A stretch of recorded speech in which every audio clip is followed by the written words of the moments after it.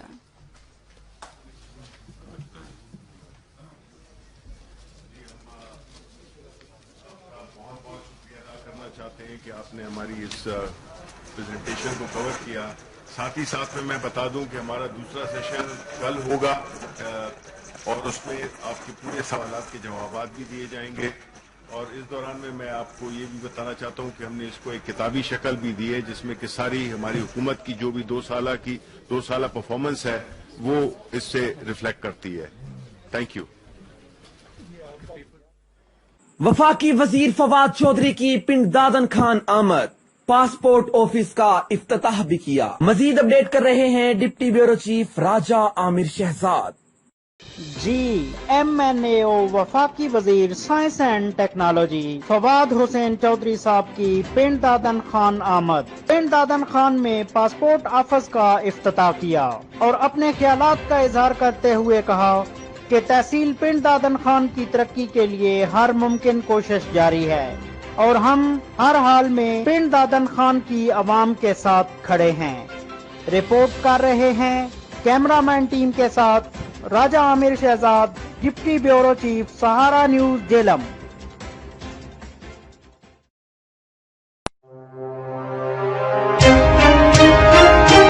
دور جدید میں بھی سجاول ضلع کی عوام بنیادی انسانی سہولیات سے محروم. ضلع سجاول کے شہر دڑو کے نواحی گاؤں کامریڈ علی محمد سوڈو کے مکینوں کے لیے میت دفنانا بھی امتحان بن گیا. پل نہ ہونے کے باعث جنازہ کشتی پر رکھ کر قبرستان پہنچایا جاتا ہے. آج کے اس جدید اور ترقی یافتہ دور میں بھی سندھ کے دیہات بنیادی انسانی سہولیات سے یکسر محروم ہیں.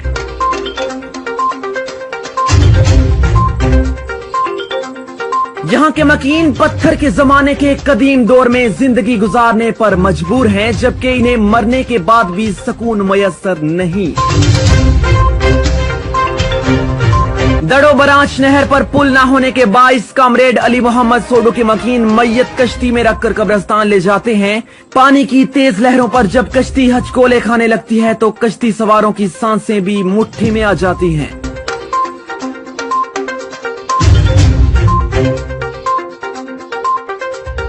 یہ لوگ ایک امتحان سے گزر کر میت کو اپنے آبائی قبرستان شاہ نصر بادشاہ میں تدفین کے لیے لے جاتے ہیں. درگاہ شاہ نصر بادشاہ پہ ہر سال عرس منعقد کیا جاتا ہے اور زائرین کی بڑی تعداد یہاں آتی ہے. مکین حکومت سندھ سے مطالبہ کرتے ہیں کہ ہمارے جائز مسئلے کے حل کے لیے فوری اقدامات اٹھائے جائیں.